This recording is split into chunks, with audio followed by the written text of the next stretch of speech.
studying law in Stellenbosch University, and these are my colleagues from the Plan for Social Justice that is led by Tulima Donzola, who is the Trust Chair for Social Justice here in Stellenbosch University. Today we're going to speak about SDG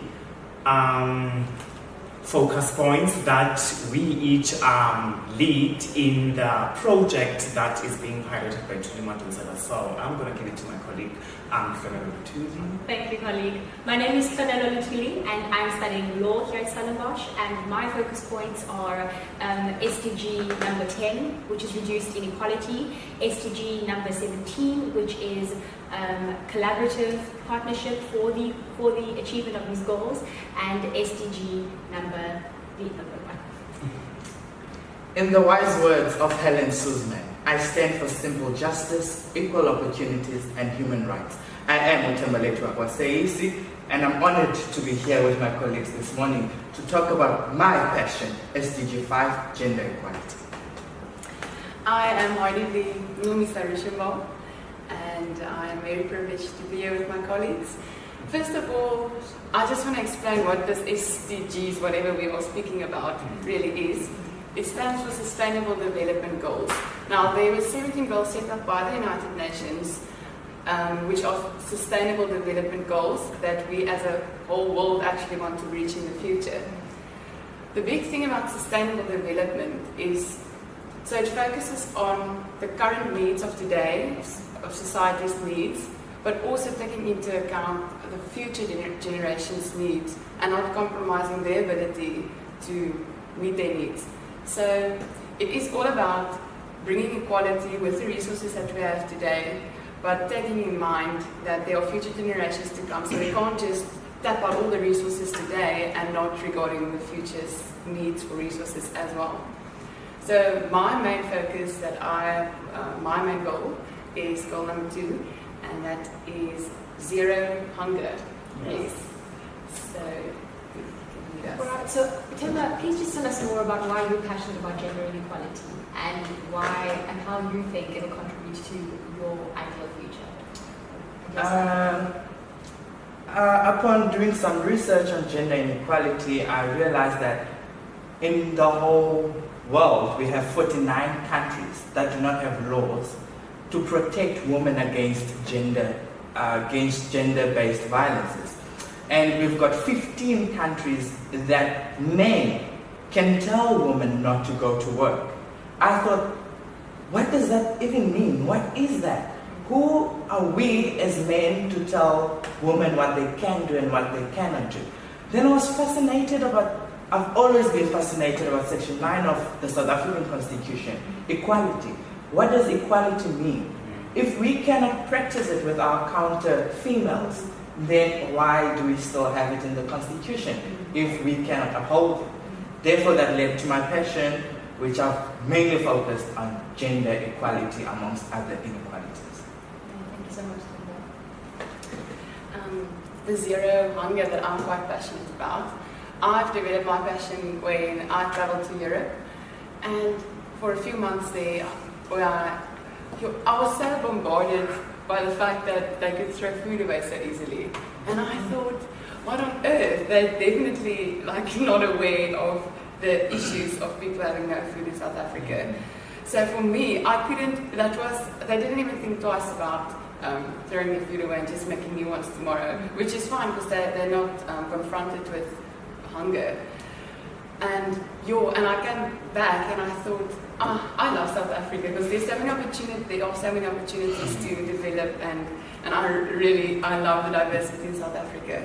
And I just thought that I see a future where it's definitely possible for everyone to not go without food, because the problem is not having too little food on this planet, the problem is the food distribution. Because you have obesity in America, but you have poverty in Africa. So there is enough food, we just need to distribute it properly, and we are definitely, so my focus would be one day to set infrastructures to get the food distribution right, and then we'll have no hunger. Coming to me, my focus point is point number 4, which is education. I'm very passionate about education because both my parents are teachers. and looking at how the education is not equal, it just makes me sad, because you get kids that are from the rural areas or from the townships. When you compare them to the kids that went to multiracial schools, if I can put it like that, they are more advanced and more, I can use the word woke, than the kids who goes to rural areas or township. The level of inequality when it comes to education is very sad. And when I did my research, most of the kids or the students that drop out in university are actually those ones who went to the township and the rural and the school from the rural areas. So for me, if ever we can try and make sure that education is equal amongst all in South Africa or amongst all in the world, then that will mean we will not have so many illiterate people, because if you look at the background of the illiterate people, it's always the people with limited resources. But the people who have resources, they are actually educated. For me, it's just sad. So my focus point is education, to make sure that everyone has access to education, because our first black president in South Africa, he really believed in education. So if we can work towards that, I think we will, we will take South Africa to another level. Oh, indeed. That's beautiful. And my goals are obviously reduced inequality, which is a thing that just is a thread amongst all the goals. And also, goal number 17, which is partnership in achieving these goals. Because, like you said, Melissa, about we do have the resources. It's not distributed evenly. And like you said, Aparna, there are schools that have the resources. There are people that have the resources, but there are those that don't. So if those that have the resources could partner up and help, and it's also an African philosophy of ubuntu. That we need to carry one another forward. And it's not one person is carrying all the load. Together, we pick everything up together and we go forward. And I suppose, obviously, we always tie our sustainable development goals to social justice. And part of achieving social justice is getting there together, is finally getting to a place where we can be treated equally. Finally, because we are able to, because we are at an equal level.